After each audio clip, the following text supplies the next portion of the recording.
નમસ્કાર વિદ્યાર્થી મિત્રો, આજે આપણે ધોરણ 10 વિષય સામાજિક વિજ્ઞાનનો અભ્યાસ કરવાના છે। એમાં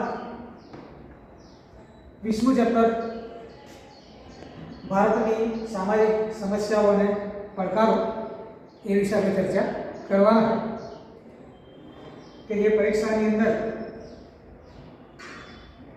આ ચેપ્ટર સામેલ છે, એટલે તમારે ખાસ ધ્યાન રાખવાનું છે।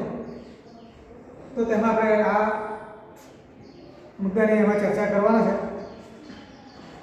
એમાં ભારતની સામાજિક સમસ્યાઓ અને પડકાર। સમસ્યાઓ ઘણી બધી છે, અગાઉ પણ આપણે બધી ચર્ચા કરી ગયેલા। આ બીજી સમસ્યાઓની પણ સાથે આપણે વાત કરવાના છે। આપણે ત્યાં ભારતની અંદર એટલી બધી સમસ્યાઓ છે કે જે 12 સમજાને પેટ તૂટે તેને કહેવામાં આવે, એટલે સમસ્યાઓ ઘણી બધી છે। એ સમસ્યાઓ ના ઉકેલો પણ કરવાના છે, પડકાર તો છે જ, તો કઈ રીતે આપણે ઉકેલ કરીશું એ બધી ચર્ચા અહીં આપણે કરવાના છે। કેમ તો ભારત એટલે વિશ્વમાં સૌથી મોટો લોકશાહી દેશ, એટલે ભારત અહીંયા લખેલું છે જગ્યા પર, બરાબર, સૌથી મોટો લોકશાહી દેશ। તો આ લોકશાહી દેશની અંદર સમસ્યાઓ ઘણી બધી છે, તો એ સમસ્યાઓનું નિરાકરણ પણ આપણે કરવાનું છે। तो अपना भारत देश की अंदर घनी बड़ी जातिओ वसवाट करे छे। विविध धर्म धरावती प्रजा जेने कहेवामां आवे। जाति, भाषा, संस्कृति के बड़ी विविधता आपणे घणी बधी जोवा मळे छे। तो आ बधा ज प्रकारना लोको आपणा भारतनी अंदर वसवाट करे छे। अने भारतीय संस्कृति एटले समन्वयकारी संस्कृति जेने कहेवामां आवे अने सर्वधर्म संभावनी विशेषता धरावती संस्कृति। तो अहींया एक शब्द लख्यो कि समन्वयकारी संस्कृति। प्राचीन समय थी आपणे जोईए तो भारतनी अंदर घणी बधी जातिओ, प्रजाओ, विदेशी प्रजाओ भारतनी अंदर आवेली छे। तमे अगाऊ क्यांक भणी गयेला हशो इतिहासनी अंदर के जेमां शक, मोन, कुषाण आ बधी जातिओ शरूआतनी अंदर जेने कहेवामां आवेली देखाय छे। त्यार पछीनी पण घणी बधी जातिओ जे भारतनी अंदर आवी, एमां मुस्लिमोनुं भारतमां આગમન, त्यार पछी યુરોપીય પ્રજા વેપાર કરવા માટે આવી, અંગ્રેજો, ફ્રેન્ચો, વલંદાઓ આ બધી જાતિઓ ભારતની અંદર આવી છે। તો એમાં કેટલીક જાતિઓ ભારતની અંદર વસવાટ કરી ગઈ છે, એટલે કે સમન્વયકારી એ બધી સંસ્કૃતિ જે પણ જાતિઓ આવી એ આપણી સંસ્કૃતિના સારા લક્ષણો જોઈને એ આપણે ત્યાં સમન્વય થયેલો છે। तो आ बधी बात अहींया आपणे करवाना है। तो टूंकमां बधी जातिओ भारतनी अंदर आवी तेनो समन्वय पण थयो। समय जतां परिवर्तन प्रक्रियाओ, रूढ़िरिवाजो, मान्यताओ बधी ज वस्तु आवती गई। समय जतां आपणे जे फेरफारो थता गया, परंपरागत जेने कहेवामां आवे ए समाजमांथी आधुनिक समाजनी रचना जेने के आधुनिक समाज जेने कहेवामां आवे ए करतो गयो छे। तो एमां आ समाजनी अंदर आज सुधीमां घणा बधा परिवर्तन प्रक्रियाओ आवी छे, कारण के आटली बधी जातिओ भारतनी अंदर आवी तो स्वाभाविक थाय के लक्षणों एना परिवर्तनो प्रक्रियाओ ए थई होय छे, ए आपणे जोई शकीए छीए। टूंकमां आ बधा परिवर्तननी प्रक्रियाओ थाय पण एनी साथे समस्याओ पण उद्भवे। के तो केटलीक बाबतो बांधछोडनी प्रक्रिया जेने कहेवामां आवे ए वहेली मोडी थाय जेने कहेवामां आवे अने एना कारणे समस्याओ ऊभी थाय। कोई वस्तुने न स्वीकारવું જેને કહેવામાં આવે તો એ ન સ્વીકારવાની પ્રક્રિયા અને સ્વીકારની પ્રક્રિયા એ વહેલી મોડી થાય અને આના કારણે પણ સમસ્યાઓ ઊભી થાય છે। તો એમાં આપણે સામાજિક, આર્થિક, રાજકીય, સાંસ્કૃતિક આ બધી ક્ષેત્રની અંદર વાત કરીએ તો એમાં બધી સમસ્યાઓ ઊભી થાય છે। તો એ સમસ્યાઓ તો ઘણી બધી છે, પરંતુ આપણે એમાં બે સમસ્યાઓની વાત કરવાની છે, એક સાંપ્રદાયિકતા અને બીજી જ્ઞાતિવાદ। तो यहाँ लख्યું है एक सांप्रदायिकता અને બીજી જ્ઞાતિવાદ। तो આપણે ત્યાં એના મૂળિયા ઊંડે સુધી ઘર કરી ગયેલા છે, તો એ નાબૂદ કરવાની જરૂર છે। જ્યારે આપણે લોકશાહી દેશની જ્યારે વાતો કરીએ તો આ સમસ્યાઓ એ આપણા માટે લોકશાહીને ટકાવવા માટે મુશ્કેલ થાય છે, માટે એ સમસ્યાઓનું નિરાકરણ પણ જરૂરી છે। તો એની ચર્ચા આપણે અહીંયા થોડી કરવાના છે।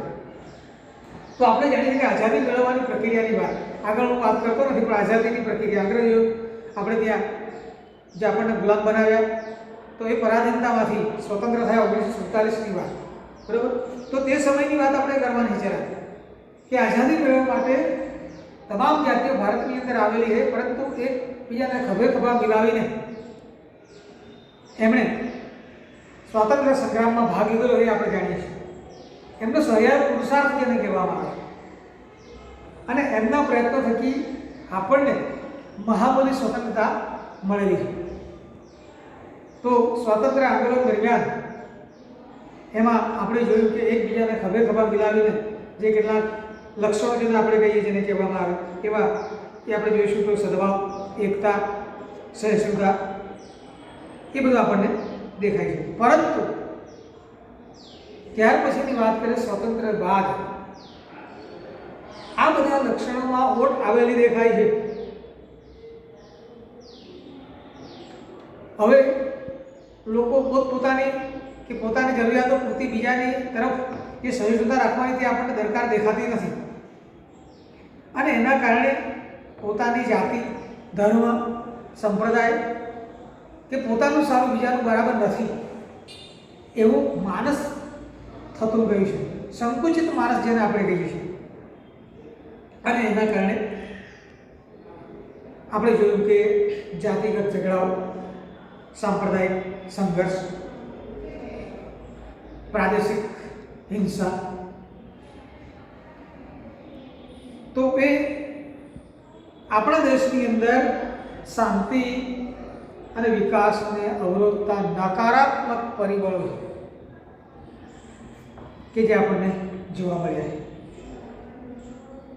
તો જે આપણે એમ કહીએ કે આપણા દેશ માટે સામાજિક સદભાવ, બિન સાંપ્રદાયિકતા, લોકશાહી મૂલ્યો, રાષ્ટ્રીય એકતા માટે ગંભીર પડકારો ઊભા થાય છે. તો એ નકારાત્મક મૂલ્યોને દૂર કરવાની પ્રક્રિયા પણ આપણે કરવી પડશે. તો અહીંયા આપણે બે મૂલ્યોની જે વાત કરી સમસ્યાઓ, એ બે સમસ્યાઓ કે જે સાંપ્રદાયિકતા અને જ્ઞાતિવાદ. તો પહેલા આપણે જોઈશું કે સાંપ્રદાયિકતા. તો સાંપ્રદાયિકતા એટલે શું, તો એની વાત આપણે કરીશું. સાંપ્રદાયિકતા એટલે ધર્મ કોઈ સંપ્રદાયમાં માનવાની વાત. ભારત એટલે કે ધાર્મિકતાવાળો દેશ, ધર્મમાં માનનારો દેશ, એટલે કે આસ્થા ધરાવવાનો, વિશ્વાસ જેને કહેવામાં આવે, ભગવાનને માનનારો જેને કહેવામાં આવે. તો આપણે એ માનીએ છીએ કોઈ પણ દેવી દેવતાઓ, 64 કરોડ દેવી દેવતાઓની વાત આવે તો આપણને ખબર છે. તો તમે પણ કોઈ પણ દેવી દેવતાઓને માનતા જ હશો, એટલે આસ્થા તો રાખીએ એ આપણે જાણીએ છીએ.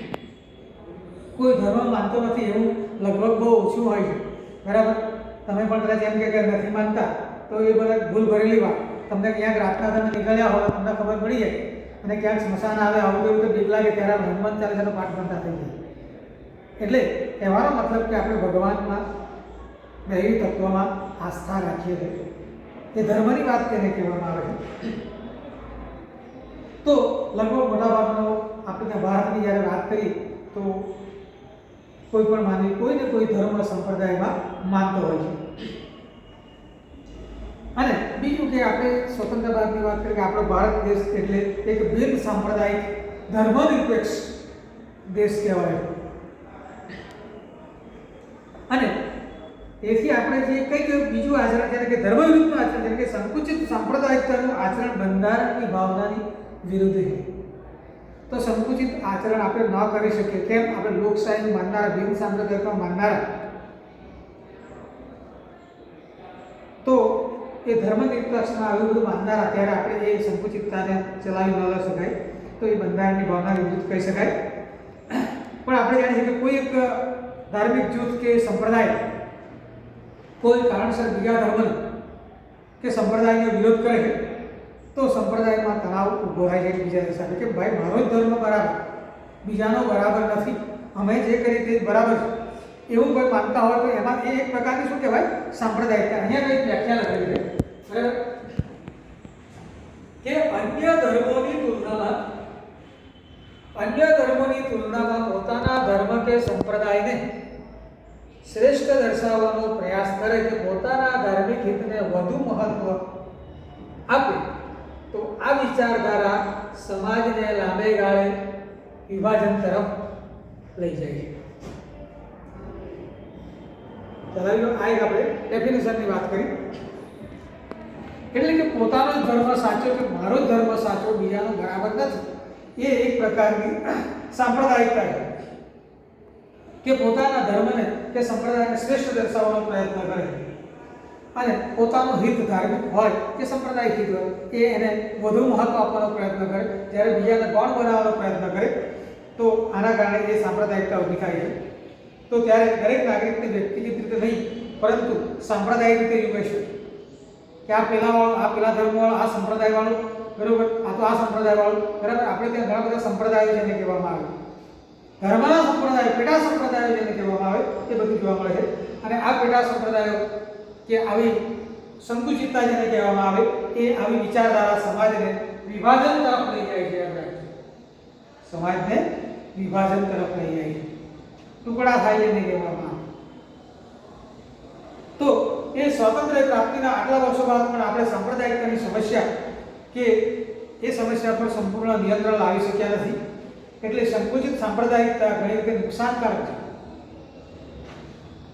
તેમાંથી સામાજિક તણાવ ઊભો થાય છે, પોતપોતાના જ બંધુઓને પોતાના વિરોધી માનતા થઈ જાય છે કે અમે ભારતના નાગરિક છીએ, જે વાતો કરીએ છીએ બંધુત્વની વાતો કરે છે, ભાઈચારાની વાતો તે બાજુ પર થઈ ગઈ છે, એકબીજાની સામે વિરોધી માનતા થઈ ગયા કે આ સંપ્રદાયવાળો, પેલો પેલા સંપ્રદાયવાળો. તો આ એક સમાજની અંદર મતભેદ ઊભો થાય છે. સાંપ્રદાયિકતાના કારણે સાંપ્રદાયિક હિંસા કે ઝઘડાઓ ઊભા થાય, સંઘર્ષો થાય અને આ બધી બાબતો આપણી લોકશાહી વિચારધારા, રાષ્ટ્રીય એકતા અને રાષ્ટ્રના વિકાસ માટે ખતરારૂપ છે. તો આપણને ખબર જ છે કે સાંપ્રદાયિકતા એ વ્યક્તિ, સમાજ અને રાષ્ટ્રના વિકાસને અવરોધતું પરિબળ છે. તો એ વિશે આપણે થોડી વાત કરવાના છે. તો સાંપ્રદાયિકતા સાથે સંઘર્ષ, કે સાંપ્રદાયિકતા દરેકને, સમાજથી માંડીને, વ્યક્તિથી માંડીને રાષ્ટ્રની વિચારધારાને અવરોધતું પરિબળ જેને કહેવામાં આવે છે. તો અહીંયા આપણે શું કરીશું? તો પહેલા એક વસ્તુ મેં વાત કરી કે વ્યક્તિ, સમાજ, પહેલા લખું છું યાર.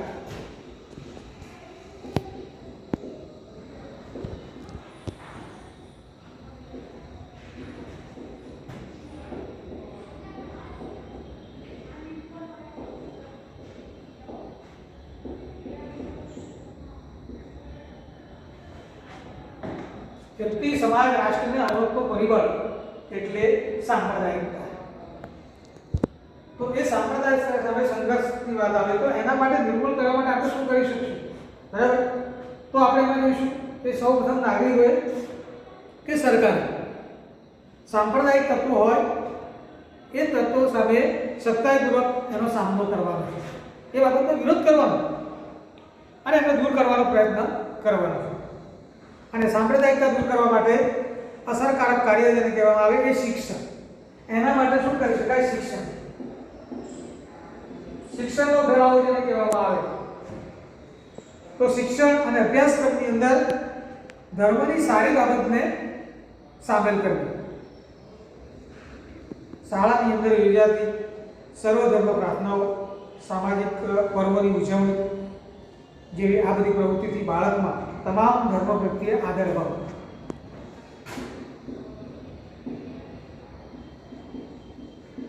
તમામ ધર્મ પ્રત્યે આદર ઉભો થાય બાળકમાં. તો આ બાળકમાં કેળવણી આપવાનું કામ શિક્ષણ કરે છે. તો એ એની વાત આપણે કરી ગયા. હજુ આગળ આપણે જોઈશું તો સાંપ્રદાયિકતાની વિચારધારાની વાત આવે તો ખાસ કરીને રાજકીય પક્ષો. ભારતની અંદર ઘણા બધા રાજકીય પક્ષો છે. આપણને સામાન્ય રીતે ખબર કે કોંગ્રેસ, ભાજપ કે આવા બધા નામો તો બધા ખબર છે, પરંતુ કેટલાક એવા પણ બધા છે કે જે સામાજિકતા પર એટલે કે ધાર્મિકતા કે સંપ્રદાય પર આધારિત પક્ષોની રચના થયેલી છે. તો એવા રાજકીય પક્ષોને માન્યતા નહીં આપતી. સંપ્રદાય આધારિત કે ધર્મ આધારિત પક્ષોની રચના થયેલી હોય તેને માન્યતા નહીં આપવી. ચૂંટણી માટે ખાસ આચાર સંહિતા એની માટે કરવામાં આવી છે. તો એનો અમલ કરવો અને કરાવવો. ત્યાર પછી રેડિયો, ટીવી, સિનેમા સામાન્ય નાગરિક સુધી પહોંચાડવાના શ્રેષ્ઠ દ્રશ્ય શ્રાવ્ય સાધનો છે, માધ્યમો છે. તો તેમણે સર્વધર્મ સંભાવ, સહિષ્ણુતાનો પ્રચાર કરવો જોઈએ. રાષ્ટ્રવાદને પ્રોત્સાહક કાર્યક્રમો પ્રસારિત કરવા જોઈએ. ધાર્મિક વડાઓ અને રાજકીય નેતાઓ સાથે મળીને વિકાસમાં સાંપ્રદાયિકતાને નાથવા માટે પ્રયત્ન કરવો જોઈએ. સાંપ્રદાયિકતા દૂર કરવા માટે યુવાનોએ આગળ આવવું જોઈએ. યુવાનો ખાસ કરીને કે દેશના યુવા નાગરિકો કે જે યુવાધન ખૂબ જ જરૂરી છે કે એમના મગજમાં આ વાત ઉતરવી જોઈએ અને યુવાનોમાં સાંપ્રદાયિકતાના સ્થાને બિન સાંપ્રદાયિક અને વૈજ્ઞાનિક દ્રષ્ટિકોણ વિકસે તેવા પ્રયત્નો કરવા જોઈએ. એ સામાજિક શૈક્ષણિક રીતે પ્રયાસ થાય એ જરૂરી છે. એટલે આ માટે સરકારે જ નહીં પરંતુ સમાજે પણ વિશિષ્ટ પ્રયત્નો કરવાના. એટલે ભારતની અંદર ધર્મ, જ્ઞાતિ, પ્રાંત, ભાષાથી ઉપર રાષ્ટ્રનું ગૌરવ છે તેવી સમજ લોકોને એક તાતડે બાંધે છે અને રાષ્ટ્રવાદ અને રાષ્ટ્રીયતાને તે પોષે. તો અહીંયા સુધી વાત કરી. આપણે હવે જોઈશું કે જ્ઞાતિવાદ.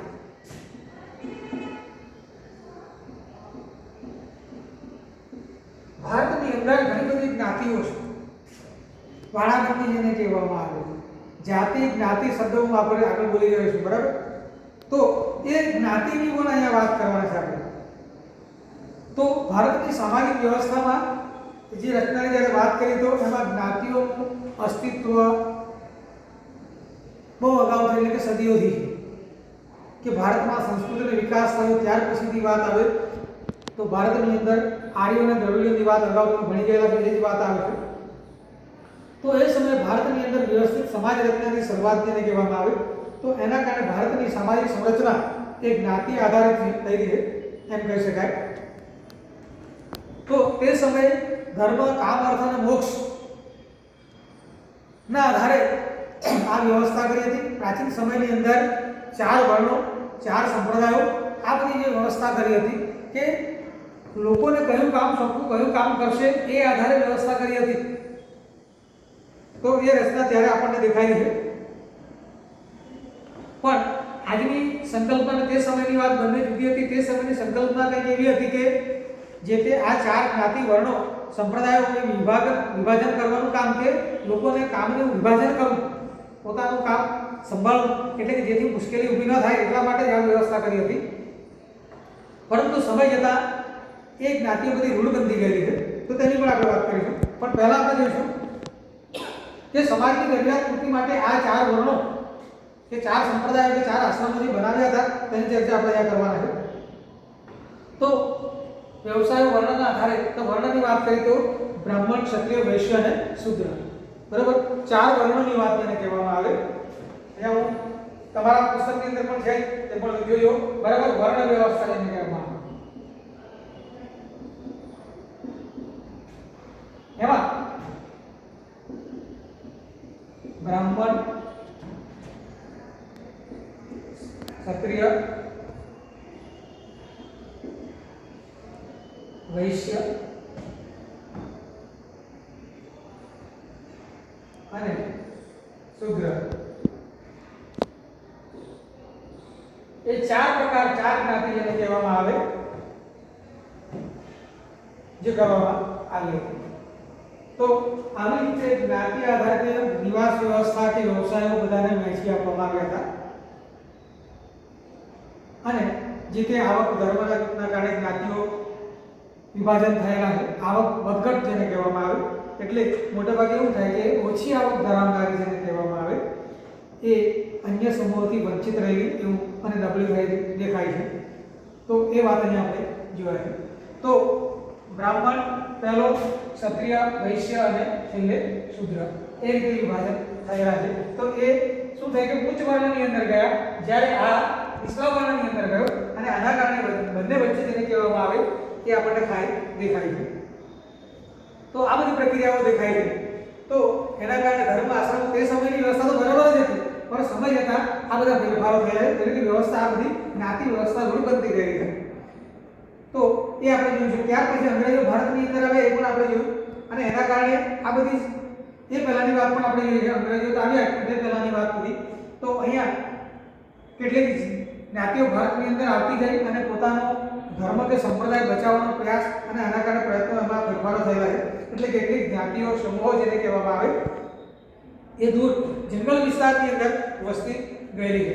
પહાડી વિસ્તારમાં જેને કહેવામાં આવ્યું, બરોબર. તમે એક જગ્યાએ ભણી ગયેલા કે આર્યોનું આગમન ભારતની અંદર, તો જ્યારે ભારતની અંદર આર્યો આવ્યા ત્યારે મૂળ પ્રજા જેને હતી કે દ્રવિડો, પણ દ્રવિડો અને આર્યો એના કરતાં ચડિયાતી પ્રજા હતી અને એના કારણે દ્રવિડો મૂળ સ્થાનેથી શહેરમાંથી પહાડી વિસ્તારમાં જંગલ વિસ્તારમાં ખસતા ગયેલા છે અને એમણે પોતાની પ્રણાલિકા જાળવી રાખવાનો પ્રયાસ કરેલો છે. તો એ અલગ જે સમાજ જીવન વસવાટ જેને કહેવામાં આવે શહેરી સંસ્કૃતિથી અલગ થઈ ગયા છે અને એનું સામાજિક જીવન કે સાંસ્કૃતિક જીવન કે જે શહેરી સંસ્કૃતિથી અલગ પડે છે. એની સાથોસાથ કે પોતાની આગવી સંસ્કૃતિ બોલી જેને કહેવામાં આવે એ અલગ થતી ગઈ અને આવી લોકોના જાતિઓ પેઢી દર પેઢી જેને કહેવામાં આવે કે શહેરી સંસ્કૃતિ દૂર થવા લાગ્યા અને પોતાની એક પેઢી અલગ વસવાટ એકાકી જીવન ના કારણે એ લોકો શહેરી સંસ્કૃતિ સાથે કદમ મિલાવી શક્યા નથી, એટલે કે વિકાસ નથી સાધી શક્યા. પરિણામે તેમની આર્થિક અને સામાજિક સ્થિતિ નબળી બની ગઈ જેને કહેવામાં આવે. તો અહીંયા સુધીની વાત આપણે આ વિડીયોમાં કરીશું. બાકીનો મુદ્દો આપણે આવતા વિડીયોમાં ચર્ચા કરીશું. ઓકે.